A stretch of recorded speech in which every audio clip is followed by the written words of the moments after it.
Joe Dispenza, but mostly Bruce Lipton because I knew he was, anyways. I know he's talked about specific stuff like this, cancer and all that. So first thing I looked at was him. And one of the first things I said about this was the fact of when you go into fear, when people start to panic, basically what happens is they send a signal out to their body somehow. Now I know how, by studying the brain anyways, or at least the brain's job. So I put that on there, and it was one of the first things I did even before the panic got really bad. I said, if people are in the fear state, they are going to send a signal out to their body, and they are going to release cortisol, which is the stress hormone, which is what doctors put into people when they are putting foreign tissue in them, like doing a skin graft or putting an organ in to a person from obviously another person, because nobody, not even twins, not sisters, not nobody has the same DNA. Therefore, you take something out of your identical twin and try to put it in your body, your body's going to reject it because it's not your own. It wasn't created from itself, for itself, basically. It was one way to look at it anyways. Therefore, it rejects it. So what the stress hormone cortisol does is shut down the immune system to allow the body to accept this organ. And if they can shut down the immune system long enough, the body will accept the organ, and then they can start it back up, and then everything is good to go. Well, this same process happens when someone is in fear. That's how they know how to duplicate and extract the stress hormone by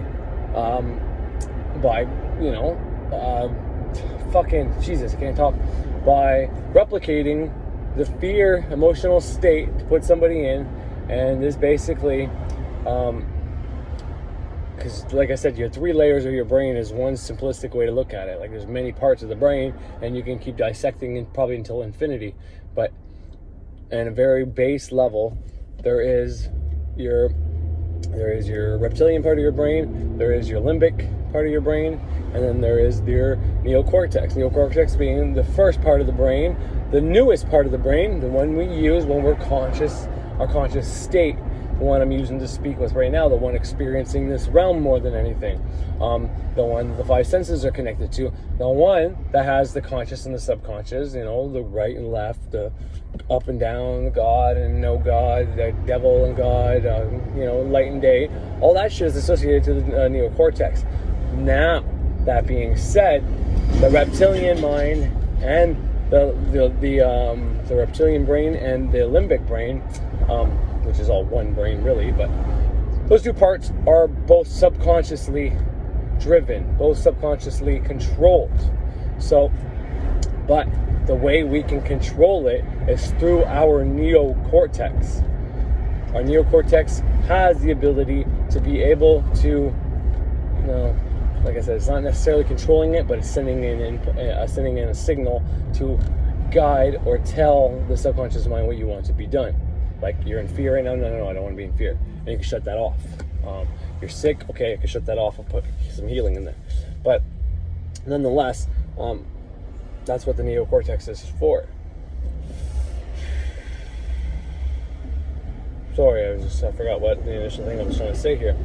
But anyway, so I intuitively knew to go to Bruce Lipton right off the hop and tell you this, but now I can actually tell you exactly how it works, which is not really any more useful than the first time telling you, because even though now I know that your neocortex sees this coronavirus on the news, feedback loop, it sends a signal to your brain, senses, triggers, and now triggers your emotional state, your limbic system, to send a fear response. Okay, this is part of the whole feedback loop. So it sends it back out, and then as soon as you get that limbic system involved, and this limbic system's job is to, well, it's not its only job, but what the limbic system does is turn on or activate reptilian brain for survival mode, to help us survive, to continue the species, to preserve us, to not let us die.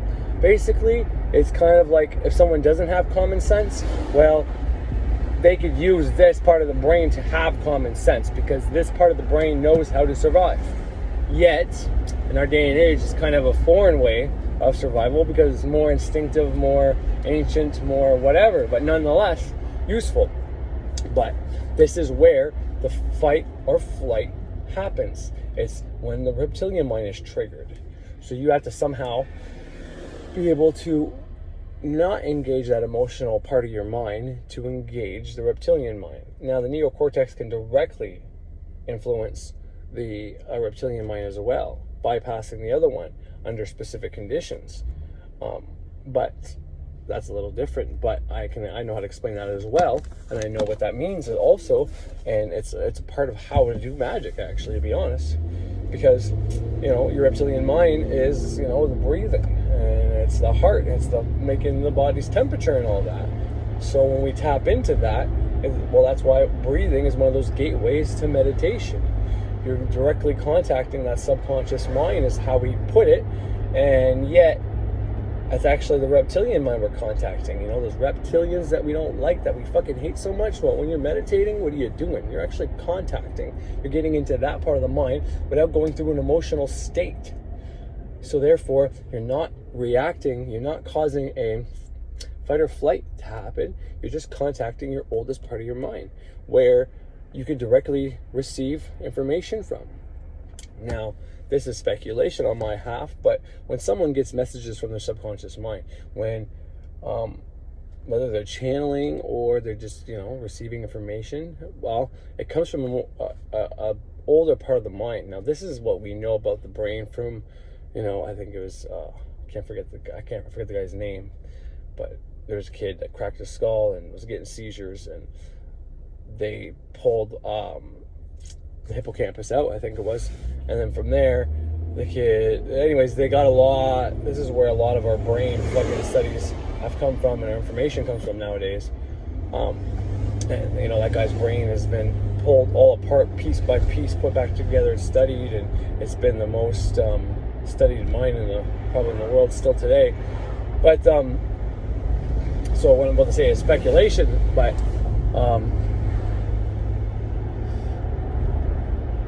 whenever like Dolores Cannon and or Edgar Casey was doing their past life regressions and their channeling sessions, their psychic medium, whatever you want to call it, they were always talking to the same beings through every single person. This also proving that we are all one, because the same being comes through every single person as a collective, but yet same voice every single time. And they are contacting this older, more ancient brain that cares about human survival, just like the reptilian mind cares about human survival. It's just not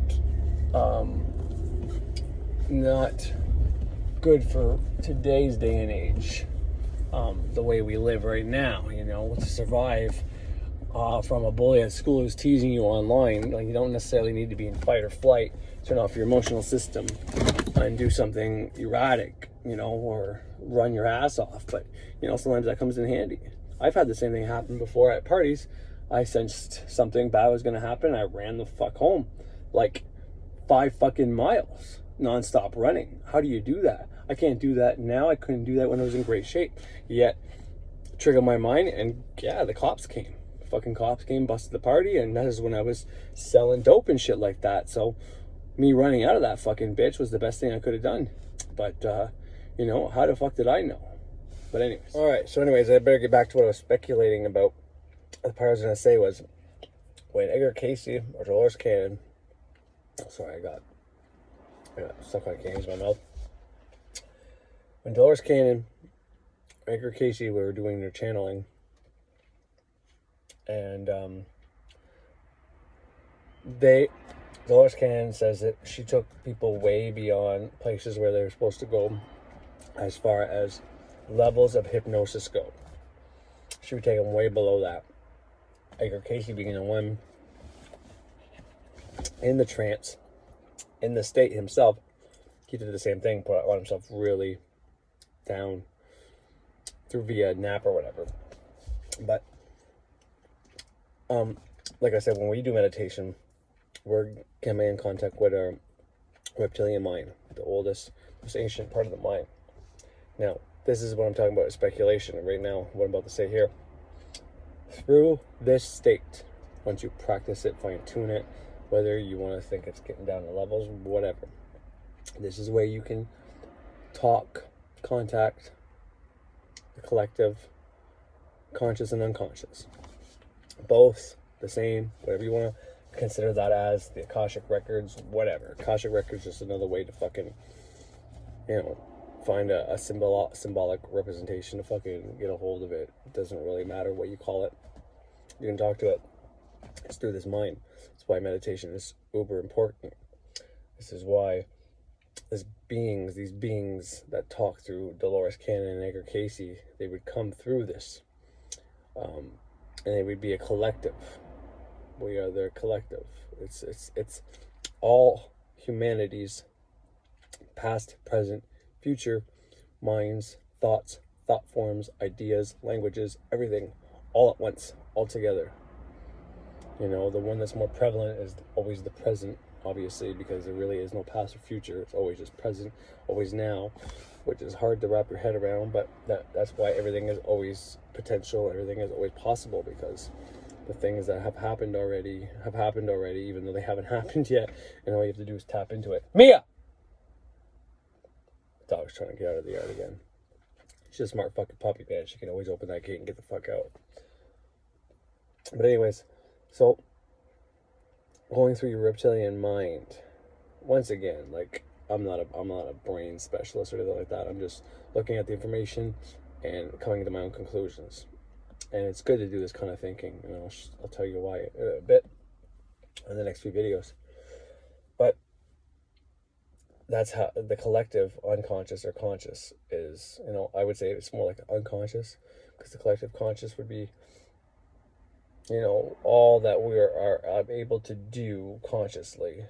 And the unconscious is all our thoughts, wishes, dreams, hopes, we got to tap into to bring into our conscious reality. But anyways, this is how you get there. And that's the gateway to it. That's why they say the subconscious mind is the divine mind. It's the goddess and all that. And it's like, yeah, okay, because male and female. And I hope that subconscious and conscious mind isn't like another trap. All right, because I like the whole three brain scenario, but then they split the neocortex into two, which really makes like 5, which is cool because the pentagram 5, right? But yeah, which would be the reptilian would be the top, which is weird to say because I know everybody's always against reptilians, but backwards thinking, man. I'm not saying reptilians are the way to go, but if they get you hating your own reptilian brain, then how are you going to contact it to get higher awareness? I'm not saying the Palladians aren't a real thing. I'm not saying the reptilian group isn't a real thing. Once again, negativity is bad, but negative ions are good right now. So what I'm saying is, reptilian group might be bad, but the reptilian brain is definitely something good. But because the words are so close together, people get it fucked, and it's another trap to fuck you over. Meaning, you say, I want to send this person positive ions or positive energy. You're sending them positive ions, therefore you're fucking hurting them, because we're already bombarded with positive ions. Doesn't mean positive ions aren't good. We need some. We're made of some. We have positive and negative within us, but because we are so bombarded with positive ions, we need negative ions to balance out. But negativity has been made a bad word. We don't want to be negative, so I want to remove all my negative energy and replace it and have only positive energy running through my body. You're gonna fucking kill yourself. You're gonna fucking hurt yourself. You're gonna give yourself a disease or whoever you're sending that to. Like, that's terrible. Don't do that. That's why you don't do healing magic until like a while. You can heal yourself, but don't send other people shit, because you can change within your body faster. So if you make a mistake on yourself, you're only affecting yourself. You're not fucking over somebody else, first of all, and second of all, you can notice when things start going bad, not knowing why. Whereas you send someone else far away fucking healing, and you're not in contact with them, you don't see their symptoms getting worse for you to be able to reverse your shit. Well, like, knock that shit off. Work on yourself. Stop trying to change other people.